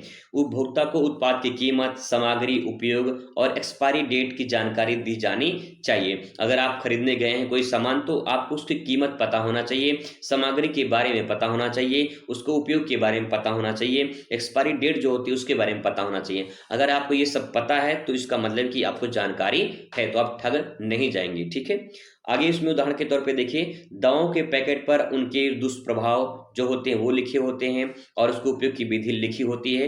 तो लोग पढ़ नहीं पाते, समझ नहीं पाते, लेकिन उसको बताना चाहिए। ठीक है, कि क्या इससे हानि, क्या इससे नुकसान हो सकता है, लेकिन कोई बताता नहीं है। आगे बात करते हैं चयन का अधिकार, right to choice. Right to choice की बात करें, चूज की बात करें, तो यहाँ पे देखिए उपभोक्ता को विभिन्न उत्पादों में से अपने पसंद के अनुसार चयन करने की स्वतंत्रता होनी चाहिए। मान लीजिए आप दुकान पे गए हैं कि भैया मुझे जो मार्केट में नया नया लहंगा चल रहा है मुझे दे दीजिए, तो आप दुकान पे गए हैं, अब दुकानदार कह रहा है मैडम जी देखिए ये लहंगा बहुत अच्छा है, ये लहंगा बहुत अच्छा है, ये 50 लहंगा दिखा दिया लेकिन जो आपको चाहिए वो नहीं दिखाया। इसका मतलब ये है कि वो अपने मन से बेच रहा है, आपका जो चयन है वो आप चयन नहीं कर पा रहे हैं। इसका मतलब ये है कि आपने पसंद का जो है आप नहीं ले पा रहे हैं। तो यहाँ पे होता क्या है कि जो आपको चाहिए वो नहीं मिल पा रहा है, तो चयन का अधिकार आपका बनता है, आपको जो चाहिए वो लीजिए। दुकानदार के कहने से नहीं लेना है, ठीक है। शिकायत करने का अधिकार, शिकायत करने का अधिकार, मान लीजिए कि आप सामान खरीद लिए हैं और ठग गए हैं, कहीं पे ठगी हो चुके हैं, तो आपको कहीं पे शिकायत करने का अधिकार होना चाहिए। उपभोक्ता केंद्र में जाकर आप शिकायत कर सकते हैं उसके बारे में। उपभोक्ता को खराब गुणवत्ता वाले पदार्थ पर शिकायत कर दर्ज करने का उचित समाधान पाने का अधिकार है। ये इंपॉर्टेंट है, ले सकते हैं इसमें, ठीक है। अब उसकी समस्या क्या है, देखिए क्या समस्या है, दोनों इंपॉर्टेंट है, दोनों एक में पूछ सकता है, अलग अलग भी पूछ सकता है, लघु उत्तरी में भी आ सकता है, अति लघु उत्तरी में भी आ सकता है, और दीर्घ में तो आएगा, तो आपको ऐसे लिखना पड़ेगा। मिलावट, मिलावट की बात करें तो आप जानते हैं मिलावट के बारे में कि खाद्य पदार्थ में मिलावट से स्वास्थ्य पर खतरा बढ़ता है। दूध में सिंथेटिक मिलावट और जैसे मसालों में रंग मिलाना, या दूध में पानी मिलाना, या फिर विभिन्न प्रकार की जो मिठाइयाँ होती है उसमें केमिकल मिलाना, या फिर और कुछ मिला देना, तो मिलावटी सबसे बड़ा उपभोक्ता की समस्या है। हर उपभोक्ता कहीं न कहीं शोषित है, इससे शोषण होता है उसका मिलावटी से, ठीक है। कुछ ना कुछ मिला के लोग जरूर बेचते हैं। आगे देखिए, अधिकतम मूल्य, इसको बोलते हैं एमआरपी, ठीक है, एमआरपी बोलते हैं इसको, मैक्सिमम रिटेल प्राइस बोलते हैं, एमआरपी पूरा नाम होता है मैक्सिमम रिटेल प्राइस, यानी जो अधिकतम मूल्य होता है। जैसे मान लीजिए आप ठंडा खरीदने गए हैं और ठंडे की दाम मान लीजिए जो 2 लीटर का है वो 100 रुपये का है, जो 2 लीटर का है वो जो है मान लीजिए 100 रुपये का है, ठीक है। अब दुकानदार मान लीजिए अगर आपसे 105 रुपये ले रहा है और उसमें 100 रुपये दाम लिखा है, तो अधिकतम मूल्य आपका जो है वहाँ 5 रुपये आपसे ज़्यादा ले रहा है। लोग कहते हैं कि ठंडा कराने के लिए, देखिए आप दुकान पे ठंडा लेने गए हैं ना, तो दुकानदार ठंडा देगा कि गर्म देगा, भाई ठंडा देगा। अब सवाल यहाँ पे कि ठंडा कराई वो 5 रुपये ले लेता है, वो कहता है कि जो हम ठंडा किए हैं, तो ठंडा लेने गए तो ठंडा ही नहीं देगा, गर्म तो नहीं देगा। इसका मतलब ये है कि आप ठगी हो रहे हैं 5 रुपये का। इसीलिए अधिकतम मूल्य जो उस पर लिखा हो, कई बार दुकानदार उत्पादों पर जो सीमा होती है, जो उसमें तय सीमा होती है, अधिक मूल्य वसूलते हैं। अब इससे दिक्कत हो जाती है, तो आपको ध्यान में रखना है कि जो उसमें मूल्य लिखा, मान लो 100 रुपये लिखा है तो 100 देना है, 100 से ज़्यादा नहीं देना है। दूसरी बात, अगर 100 रुपये लिखा है तो 100 से भी कम कराया जा सकता है, क्योंकि उसमें दाम बढ़ा के लिखा रहता है। जैसे दवा है, दवा पे दाम बढ़ा के लिखा रहता है, लेकिन कोई दवा पे कम कराता नहीं है, ठीक है। इस प्रकार से ध्यान रखेंगे। आगे बात करते हैं यहाँ पे नकली और घटिया उत्पाद। नकली और घटिया उत्पाद, कभी कभी आप मान लीजिए सामान खरीदने गए हैं, असली के चक्कर में नकली दे देते हैं, या तो घटिया सामान दे देंगे, ठीक है। ऐसे घटिया ही लिखेंगे, गलत नहीं, शब्द घटिया इस्तेमाल करते हैं मतलब यहाँ पे, ठीक है। तो यहाँ पे देखिए, बाजार में नकली उत्पाद बेचते हैं जिससे उपभोक्ता को नुकसान होता है। तो आप समझते हैं कि कितना लोग नकली सामान बेचते हैं, असली के चक्कर में कहें असली है और नकली मिल जाता है, ठीक है। निष्कर्ष में लिख सकते हैं कि हर उपभोक्ता को अपने अधिकारों और जानकारी होनी चाहिए, और सरकार भी इनके सुरक्षा के लिए सख्त जो कानून बनाने चाहिए। क्वेश्चन नंबर नेक्स्ट आपके सामने है, 10वां नंबर क्वेश्चन आपके सामने दोस्तों यहाँ पे है कि आतिथ्य प्रबंधन में गृह व्यवस्था की जो है विभाग, उसके बारे में बताना है। तो आतिथ्य प्रबंधन में गृह व्यवस्था के बारे में बताना है। तो देखिए, होटल आतिथ्य प्रबंधन जो होते हैं, होटल जो होता है आतिथ्य प्रबंधन में गृह व्यवस्था यानी गृह विभाग जो होते हैं, इसका महत्वपूर्ण योगदान होता है। ये विभाग जो होटल होता है, साफ सफाई, अतिथियों की सुविधा और सुखद वातावरण बनाए रखने के लिए जिम्मेदार होता है। कहने का मतलब क्या है, कहने का मतलब है कि जो अतिथि होते हैं, आपके घर में कोई मेहमान आया, जो मेहमान आता है उस मेहमान के लिए कोई व्यवस्था तो करेंगे कि जब मेहमान कहीं भी सो जाए, नहीं, उसके लिए व्यवस्था करते हैं गृह व्यवस्था विभाग। यानी जो आप व्यवस्था कर रहे हैं जो अपने अपने जो मेहमान आपके घर में आए हैं उसके लिए, अतिथि जो आए हैं उसके लिए आप व्यवस्था करेंगे, क्या बनाना है, क्या खिलाएंगे उनको, कहाँ उनको रुकना है, कहाँ सोना है, कहाँ बैठना है, इस प्रकार से व्यवस्था करनी है, पूरा मैनेजमेंट करना होता है, तो अतिथि प्रबंधन होता है, ठीक है। इसका मतलब ये कि जो मेहमान आए हैं उसके लिए आपको गृह व्यवस्था करनी है, किस प्रकार से करना है, क्या भूमिका होती है, तो उसको समझना है। कमरों की साफ सफाई रख रखाव, यानी जिस कमरे में आप अतिथि को रखने वाले हैं, क्या कमरा पूरा कबाड़ से भरा होगा या गंदा होगा या पूरा मच्छर लगते होंगे, क्या आप उन्हें रखेंगे उसी में, तो नहीं रख पाएंगे। जैसे मान लीजिए अगर आपके शुरुआत में जो नए नए जीजा आते हैं, जब नए नए जीजा आते हैं तो नए नए जीजा का बड़ा भव्य स्वागत किया जाता है, मेरा भी हुआ था, ऐसे भव्य स्वागत हुआ था। तो मैं कहना चाहूंगा कि आपसे कि गृह व्यवस्था का मतलब ये है कि जब नए नए कोई मेहमान आते हैं तो क्या उनको आप ऐसे ही कमरों में व्यवस्थित करेंगे जहां पे कबाड़ भरा हो, नहीं, आप उन कमरे में आप उन्हें रखना चाहेंगे जहां कमरों की साफ सफाई अच्छी हो, अच्छा रूम हो, अच्छा रख रखाव हो, वहाँ आप उन्हें रखना चाहेंगे। इस प्रकार से देखिए इसमें लिख सकते हैं इसमें कि होटल के कमरों और अन्य क्षेत्रों को स्वच्छता बनाए रखने के लिए उसमें जो है हम काम करते हैं। होटल में हर दिन जो है बेडशीट बदलना, फर्श की साफ-सफाई करना, ये काम होता रहता है। अगर आप होटल में गए हैं, तो आपको पुराने बेडशीट पे नहीं सुलाया जाएगा, वो नया बेडशीट चेंज करेंगे और फिर इसके बाद जो है आपको कमरे में प्रवेश कराया जाएगा, जो साफ-सफाई पूरी हो जाएगी। ठीक है? अगला पॉइंट इसमें लिखेंगे नेक्स्ट पॉइंट, अतिथियों की आवश्यकताओं की पूर्ति। अतिथियों की आवश्यकताओं की पूर्ति का मतलब कि जो आपको चाहिए, होटल में जो चाहिए वो इंसान को मिलता है। ठीक है? जैसे यहाँ पे देखिए अतिथियों की ज़रूरतों के लिए ध्यान में रखना जैसे जैसे तौलिया है, साबुन है, शैम्पू है, तेल है, ये इन सब की जो है आवश्यकताओं की पूर्ति करना चाहिए। अभी सिंपल भाषा में कहा जाए जो अतिथि को चाहिए, अगर मान लीजिए आपके घर में मेहमान आए हैं, मेहमान जो माँगेंगे आपको देना है, ठीक है? अगर कहें कि थोड़ा-सा जो है क्रीम लाइए, क्रीम लगा लें, थोड़ा-सा जो है लाइए साबुन लाइए नहा लेते हैं, शैम्पू लाइए नहा लेते हैं, तो उस प्रकार से उनकी आवश्यकताओं की पूर्ति करना होगा, ठीक है? नेक्स्ट है सजावट और वातावरण। सजावट और वातावरण का मतलब क्या होता है? सजावट और वातावरण का मतलब ये है कि होटल और जो होटल होते हैं, वो आकर्षक और आरामदायक बनाना ताकि ग्राहक संतुष्ट रहें। अगर आप होटल में गए हैं, तो जिस होटल में आपको अच्छी सुविधा मिलेगी, वहाँ बार-बार जाना पसंद करेंगे। इसका मतलब ये कि होटल आकर्षक और सुंदर होना चाहिए।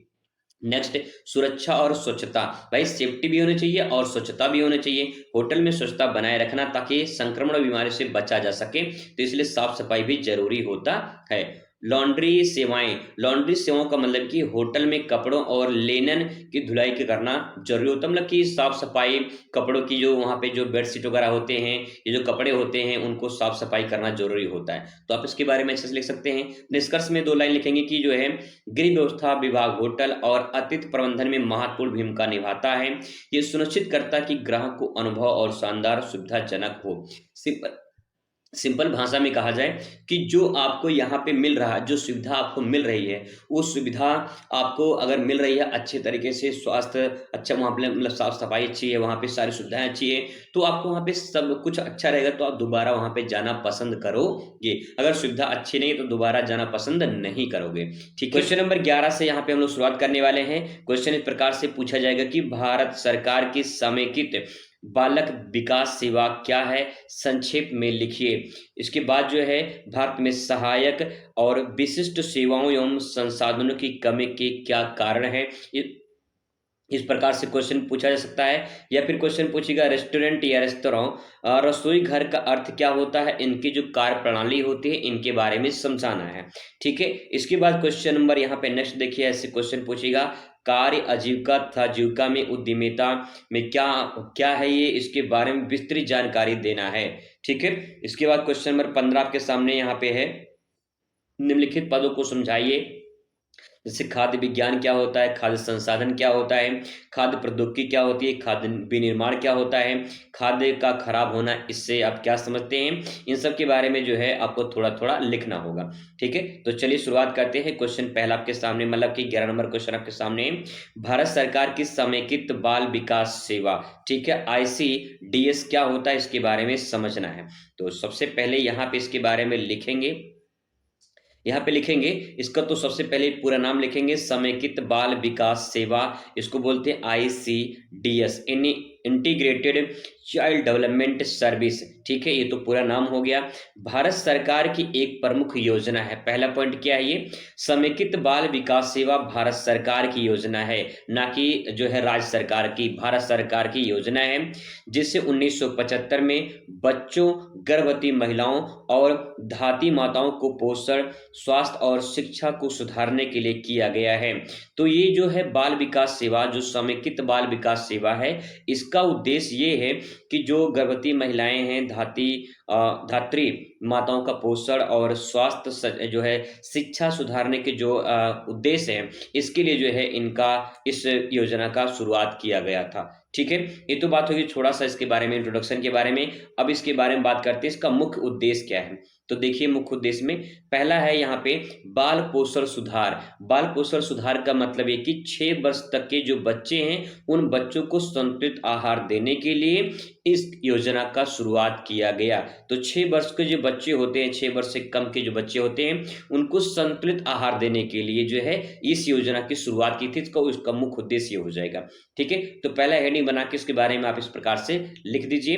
दूसरा पॉइंट लिखेंगे स्वास्थ्य देखभाल करने के लिए।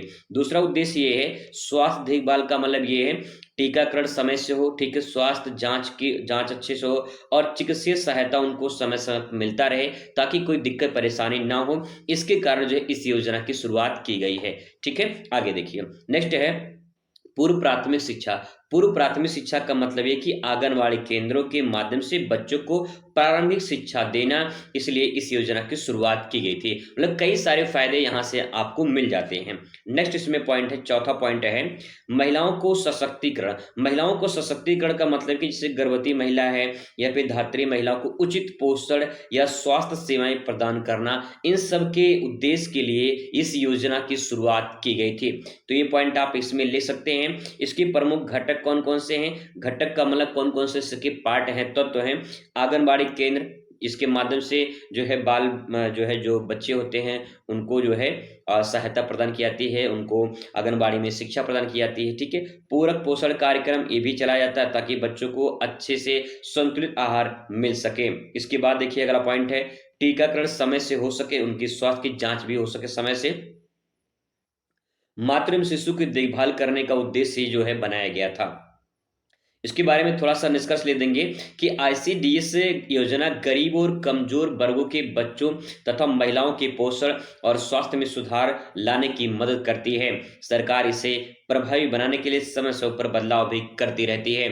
इस प्रकार से इसका निष्कर्ष ले सकते हैं। क्वेश्चन आपका आंसर कंप्लीट हो जाएगा। क्वेश्चन नंबर नेक्स्ट आपके सामने है, भारत में सहायक एवं वशिष्ठ सेवाओं एवं संसाधनों की कमी के क्या कारण हैं, इनके बारे में बताना है।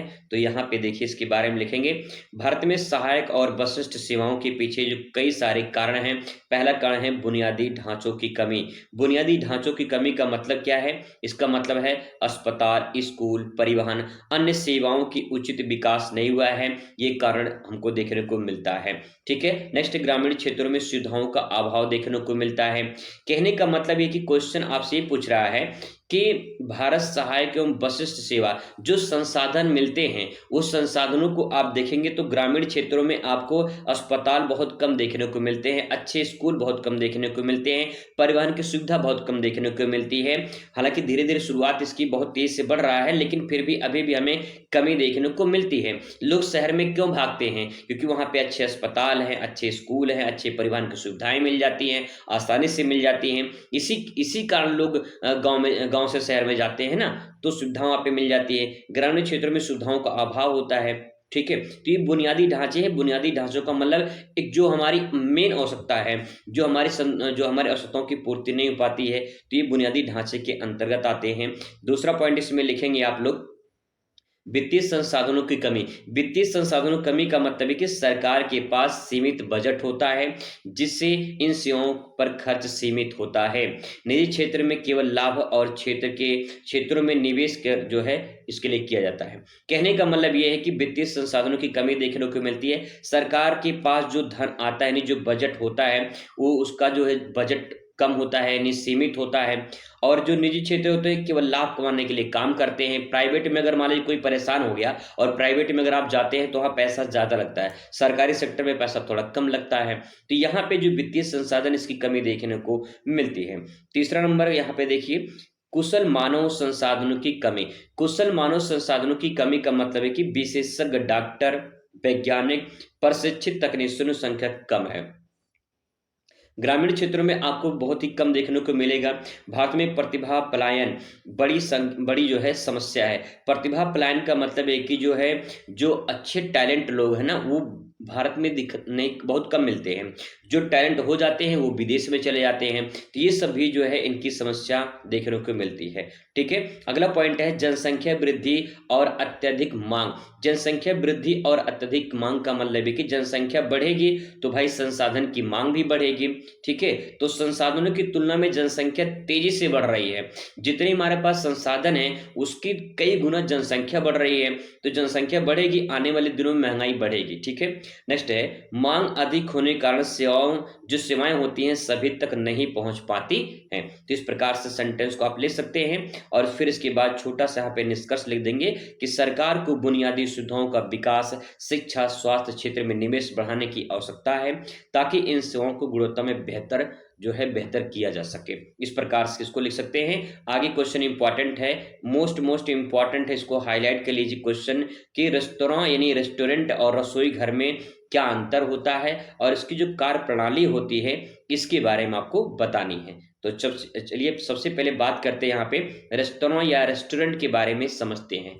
आप अपनी लाइफ में एक दो बार कई बार ऐसे सिचुएशन आया होगा जिस टाइम पे आप अपने दोस्तों के साथ में, सहेलियों के साथ में रेस्टोरेंट जरूर गए होंगे। तो आपको पता होगा रेस्टोरेंट वह स्थान है जहां ग्राहक भोजन खरीदते हैं और खाते हैं। सिंपल भाषा में कहा जाए तो आप जो है रेस्टोरेंट में जाते हैं नाश्ता पानी करने के लिए। ठीक है, तो इसका मुख्य कार्य प्रणाली क्या है? तो मुख्य कार्य प्रणाली की बात की तो सबसे पहला देखिए ऑर्डर लेना। जब आप जाओगे रेस्टोरेंट में तो वहां पे जो भी वेटर वगैरह होंगे वो ऑर्डर लेते हैं कि मैडम क्या चाहिए आपको। ठीक है, तो ग्राहक भोजन का आदेश लेता है। पहला पॉइंट, जो रेस्टोरेंट होता है वो भोजन का क्या करता है, उसका आदेश लेता है कि भाई आपको क्या चाहिए। ठीक है, आगे है दूसरा पॉइंट भोजन तैयार करना। रसोई घर में जो है ऑर्डर करके अनुसार खाना बनाना। यानी रेस्टोरेंट में भी रसोई घर होता है, जो आप ऑर्डर देंगे वो बनकर चाउमीन वाउमीन जो भैया आप ऑर्डर देंगे वो आ जाएगा। ठीक है, नेक्स्ट सेवा सर्विस। अगर सर्विस की बात करें तो यहाँ पे वेटर के माध्यम से भोजन ग्राहक तक पहुंचता है।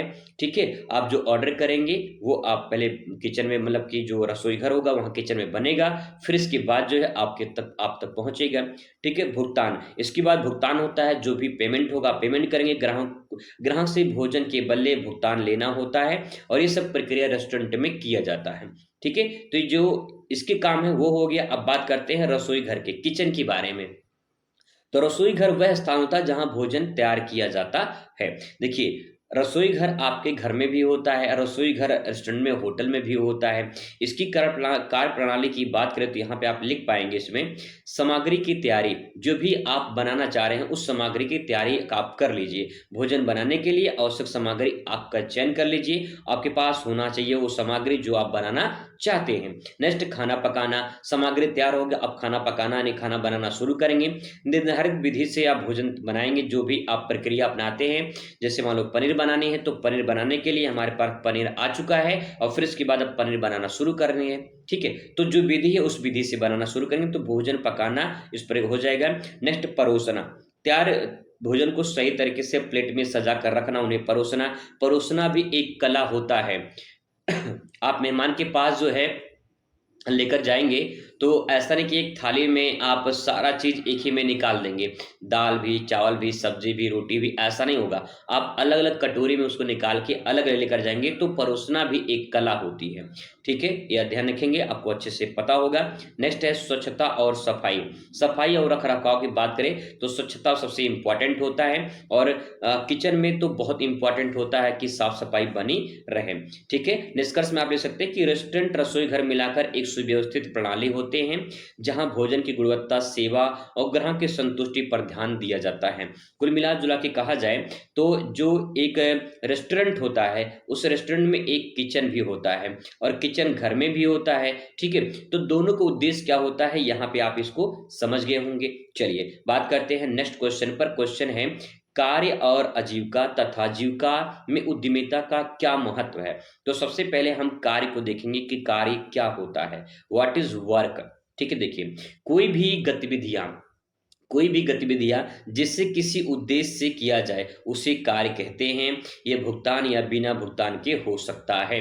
जैसे देखिए कार्य 2 प्रकार का होता है। अगर सिंपल भाषा में बताया जाए, तो जो आप अपने घर पे काम करते हैं, साफ-सफाई, जो भी काम करना होता है अपने घर में, क्या पैसा लेते हैं अपने घरवालों से? नहीं। लेकिन अगर आप कहीं दूसरी जगह पे काम करते हैं, तो उसका आपको पैसा मिलता है, तो भुगतान के बिना भुगतान के काम होता है और उस काम का कोई न कोई उद्देश्य होता है, तभी इंसान काम करता है। ठीक है, आगे देखिए नेक्स्ट पॉइंट यहाँ पे लिखेंगे इसका आजीविका। आजीविका के बारे में बात करें तो यहाँ पे एक व्यक्ति द्वारा अपनी आर्थिक जरूरतों को पूरा करने का एक तरीका होता है, जिसमें खेती, व्यापार, नौकरी ये सब आते हैं। आजीविका का मतलब ये होता है कि अपने जीवन यापन के लिए जो काम कर रहे हैं आप, ठीक है, आप उसमें खेती भी कर सकते हैं, उसमें व्यापार भी आता है, उसमें नौकरी भी आती है, ठीक है, चाहे गवर्नमेंट हो या प्राइवेट, ये सब दोनों आ जाएगा। इसके बाद यहाँ पे जीविका है। जीविका के बारे में बात करें तो ये न्यूनतम साधन होते हैं जिनके द्वारा व्यक्ति अपनी जीवन यापन करता है, भोजन, पानी, घर, ठीक है। जिसे कहते हैं जीवन जीने के लिए क्या चाहिए हमें? भोजन, पानी, घर चाहिए। सिंपल भाषा में कहा जाए रोटी, कपड़ा और मकान चाहिए। तो आजीविका और जीविका में 2 लाइन का फ़र्क है, ठीक है? यहाँ पे आजीविका और जीविका में 2 लाइन का फ़र्क है। पहला जो आजीविका होता है, इसमें इंसान अपने पूरी की पूरी जो जीवन होती है, उसमें अपनी ज़रूरतों को पूरा करता है और ज़रूरतें में सबसे बड़ी बात होती है उसमें आर्थिक यानी धन कमाना, पैसा कमाना। जो जीविका होता है उसमें सिर्फ़ जीवन जीने के लिए, मतलब कि उसमें पैसे की ज़रूरत तो होती है, लेकिन अगर इंसान को भोजन, पानी मिलता रहे और घर रहने के लिए रहे, तो उससे कोई ज़रूरत नहीं है इंसान को काम करने की या कोई अन्य चीज़ें आप नौकरी करने की। तो कहने का मतलब कि जीविका और आजीविका में बस आप इतना समझ जाइए कि जो आजीविका होता है, उसमें इंसान अपनी ज़रूरतों को पूरा करता है, जो भी उसकी ख्वाहिशें होती हैं। हर इंसान चाहता है कि मेरे पास अच्छी गाड़ी हो, हर इंसान चाहता है मेरे पास अच्छा घर हो, अच्छे बैंक बैलेंस हो, अच्छे फैमिली हो। मतलब कहने का मतलब ये कि आजीविका में सारा चीज़ आता है और जीविका में सिर्फ़ जीवन यापन करना है, ठीक है? किसी प्रकार से भैया जीवन बीत जाए बस काम खत्म। ठीक है, आगे देखिए उद्यमिता क्या होती है? एंटरप्रेन्योरशिप की बात करें उद्यमिता तो यहाँ पे देखिए उद्यमिता का अर्थ है स्वयं का व्यवसाय शुरू करना और उसे विकसित करना। देखिए उद्यमिता में लाभ और हानि का दोनों जोखिम होता है।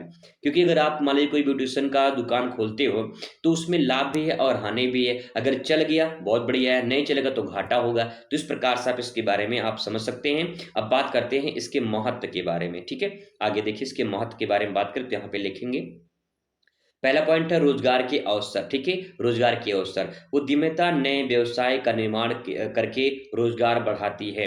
नई उद्यमिता अगर आप बिज़नेस करते हो, आपका दुकान बढ़ गया, बिज़नेस बढ़ गया, तो आपको फिर दुकान में किसी और की ज़रूरत पड़ेगी, ठीक है?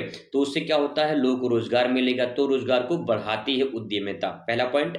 दूसरा आर्थिक विकास, देश की अर्थव्यवस्था को भी मजबूती मिलती है। ऐसे न जाने कितने प्राइवेट सेक्टर हैं जो देश की अर्थव्यवस्था को थाम रखे हैं, ठीक है? नवाचार, नवाचार का मतलब क्या होता है? नवाचार का मतलब होता है कि नए विचारों और उत्पादों को बाज़ार में लाने की मदद करती है। उद्यमिता में क्या होता है कि नए-नए विचार आते हैं, नए-नए आइडियाज़ आते हैं और उसके आधार पे मार्केट में नई-नई वस्तु जो है आपको देखने को मिलती है। वहीं बात करें चौथा पॉइंट स्वतंत्रता, आज़ादी। व्यक्ति आत्मनिर्भर बनता है और अपने शर्तों पर काम करता है। अगर आप अपना खुद का व्यवसाय कर रहे हो, अपना खुद का दुकान खोले हो, तो आपका कोई ऐसा नहीं कि आप पूरी तरह से स्वतंत्र हैं, आज़ाद हैं। जब इच्छा करेगी तब दुकान खोलेंगे, जब इच्छा करेगी तब बंद करेंगे, उसमें किसी का दबाव नहीं है। निष्कर्ष की बात करें तो यहाँ पे निष्कर्ष में आप लिखेंगे कि उद्यमिता कार्य आजीविका, जीविका का एक नया दृष्टिकोण देती है, यानी एक नई दिशा देती है और समाज में समृद्धि लाने का भी महत्वपूर्ण माध्यम माना जाता है। ठीक है, इस प्रकार से आप इसे ले सकते हो। क्वेश्चन नंबर 15 आपके सामने यहाँ पे है।